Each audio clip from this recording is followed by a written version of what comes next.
Assalamualaikum warahmatullahi wabarakatuh. Jumpa lagi pada hari Selasa ini pada mata pelajaran kimia. Hari ini kita akan membahas tentang materi dan perubahannya. Sebelum kita masuk ke materi dan perubahannya, oke, kita flashback balik lagi. Untuk pembelajaran sebelumnya kita telah membahas tentang kimia dan peranan kimia dalam kehidupan sehari-hari. Dan tentunya kalian sudah paham betul tentang peranan kimia dalam kehidupan sehari-hari anak-anak. Oke, kita lanjut ke materi selanjutnya, yaitu tentang materi dan perubahannya. Untuk bab ini, kita perlu dulu mengetahui satu, pengertian materi. Yang kedua, klasifikasi materi. Yang ketiga adalah materi dan perubahannya. Oke, kita masuk ke tahap 1 dulu. Pengertian materi. Apa sih itu materi? Materi adalah segala sesuatu yang memiliki massa dan menempati ruang. Bumilah contohkan, yaitu buku. Buku adalah contoh materi. Kenapa buku adalah contoh materi? Karena seperti kita ketahui, buku itu kan memiliki berat dan bisa ditimbang, sehingga buku itu memiliki massa. Dan buku itu menempati ruangan, yaitu menempati ruangan kursi, menempati meja, dan menempati ruangan yang lain. Sehingga kenapa buku itu tergolong materi. Nah, dari penjelasan Bumila itu tentunya kalian bisa menyebutkan contoh-contoh dari materi. Oke, selanjutnya ke tahap kedua, klasifikasi materi. Klasifikasi materi itu apa sih? Klasifikasi materi adalah pembagian materi. Nah, klasifikasi materi ini akan dijelaskan berikut ini. Hari ini kita akan membahas tentang klasifikasi materi.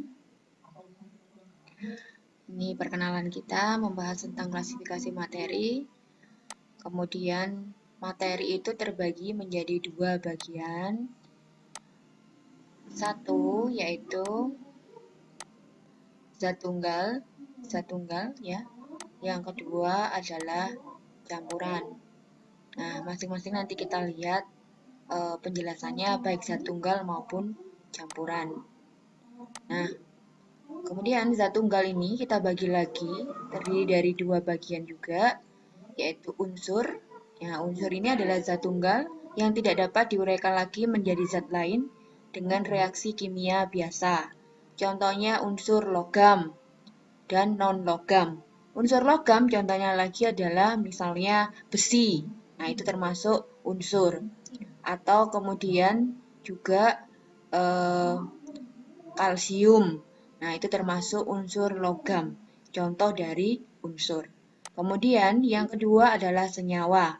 Apa itu senyawa? Senyawa adalah gabungan dari beberapa unsur yang terbentuk melalui reaksi kimia. Contohnya adalah air. Air dalam kehidupan sehari-hari itu memiliki lambang senyawa, yaitu H2O. Jadi air itu lambangnya adalah H2O. Jadi gabungan dari unsur H dan unsur O membentuk senyawa air dengan lambang H2O. Oke, jelas ya? Kita lanjut. Kemudian, campuran adalah gabungan beberapa zat dengan perbandingan tidak tetap tanpa melalui reaksi kimia.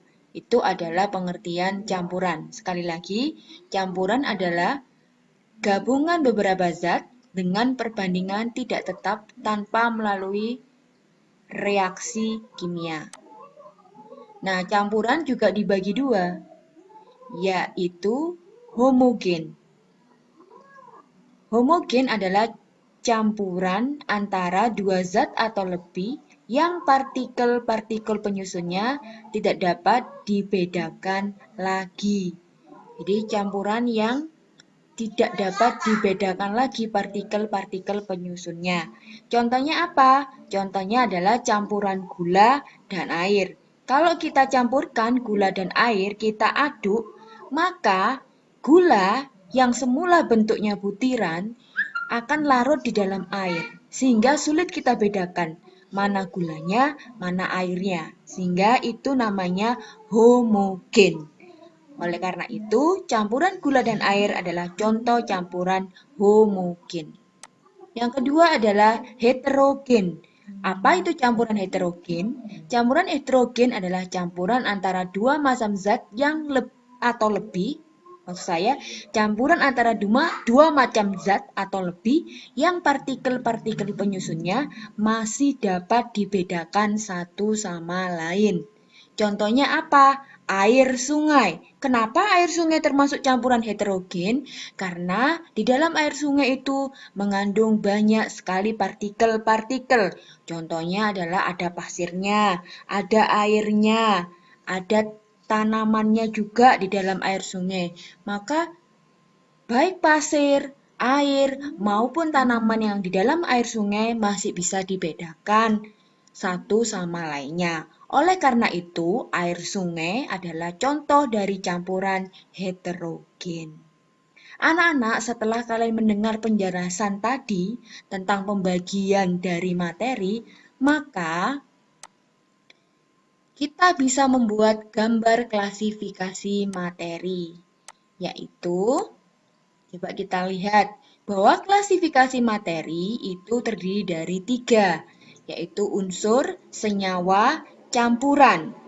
Kemudian campuran dibagi menjadi 2, yaitu campuran heterogen dan homogen.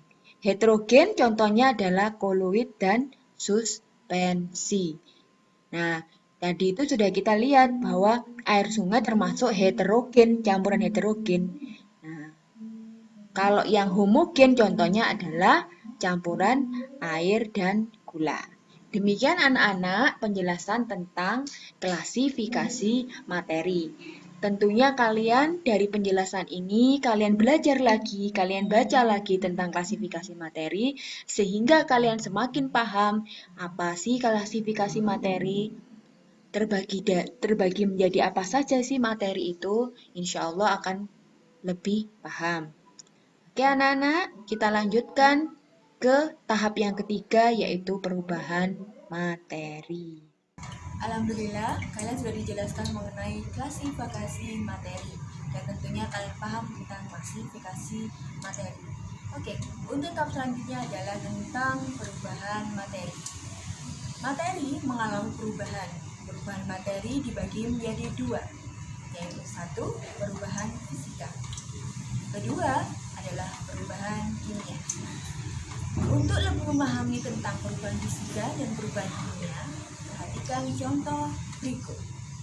Perubahan fisika. Contohnya adalah es mencair.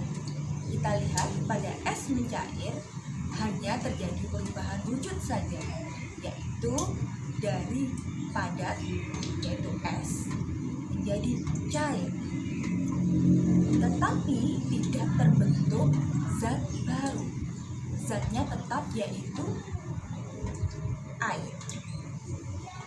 Sehingga es mencair digolongkan perubahan fisika.